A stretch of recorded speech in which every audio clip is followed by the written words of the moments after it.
Le marché crypto traverse une phase critique. Donc je vais faire un point rapide. On est le jeudi 13 février, c'est parti. Donc hier, CPI explosif. On a eu une inflation qui tombe plus forte que prévu, mais on a aussi appris un possible cessez-le-feu en Ukraine. Donc tout peut basculer très vite par rapport à ça. La mauvaise nouvelle, donc l'inflation qui tombe plus haut que prévu, les chiffres d'inflation sont mauvais, l'inflation mensuelle a explosé les attentes du consensus et l'inflation annuelle reste assez stable, mais ce n'est pas suffisant. On aurait espéré une baisse sur l'inflation annuelle. Donc pour l'instant, on observe toujours une baisse continue de l'inflation immobilière et une baisse de l'inflation des services, mais pour tout le reste, c'est en augmentation. Donc la traduction, c'est que l'inflation baisse, mais pas assez vite pour la Fed. Pas de baisse des taux avant septembre selon la politique monétaire actuelle. Et si la Fed ne bouge pas avant septembre-octobre, ça pourrait compliquer la fin de ce cycle crypto. La bonne nouvelle, ça serait un possible accord Trump-Poutine qui devrait arriver. Donc un cessez-le-feu en Ukraine, un accord de paix aussi pour la reprise des flux commerciaux, qui pourrait être un game changer. Donc le Bitcoin dans tout ça, il reste bloqué entre 90 000 et 108 000 dollars, toujours dans son range depuis mi-décembre. Mais en tout cas, ça tient bon. Il y a une chose qui nous sauve en ce moment, c'est vraiment la temporalité qui est favorable pour les cryptos et le Bitcoin en février-mars. Sinon, on aurait baissé beaucoup plus puisque les fondamentaux sont pas bons.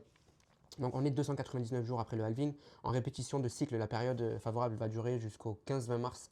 Donc c'est maintenant que tout doit se jouer. On a tenu du coup, malgré des mauvais fondamentaux, le CPI hier qui met la pression. Mais rappelle-toi que l'inflation temps réel, la truflation s'effondre. Donc c'est les chiffres de février actuellement, mais ils vont sortir qu'en mars. Donc on ne va pas avoir de positivité au niveau de la reprise de la baisse de l'inflation avant la mise à jour du mois prochain.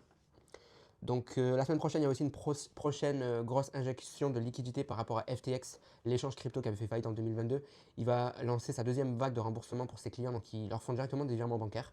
Tous ces clients crypto qui avaient perdu de l'argent en 2022, ils vont sûrement réinvestir en crypto cet argent, donc je pense que beaucoup de liquidités vont retourner sur le marché crypto.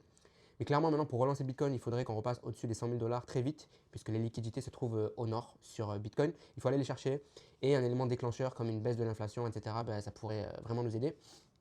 En tout cas, le cycle maintenant actuel devrait se terminer entre août et novembre.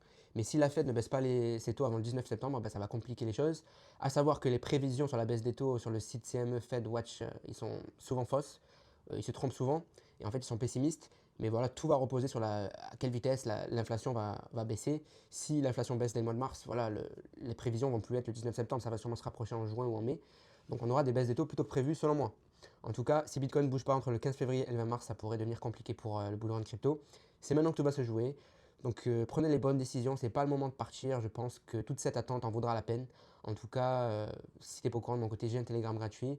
Je fais des messages vocaux tous les jours pour t'aider à réussir le bull market crypto. Tu pourras trouver le lien dans ma bio. Je t'aide pour l'aspect psychologique et pour t'informer des nouvelles en temps réel. Donc le lien est dans ma bio, totalement gratuit. Je te recommande de cliquer et je te dis à bientôt.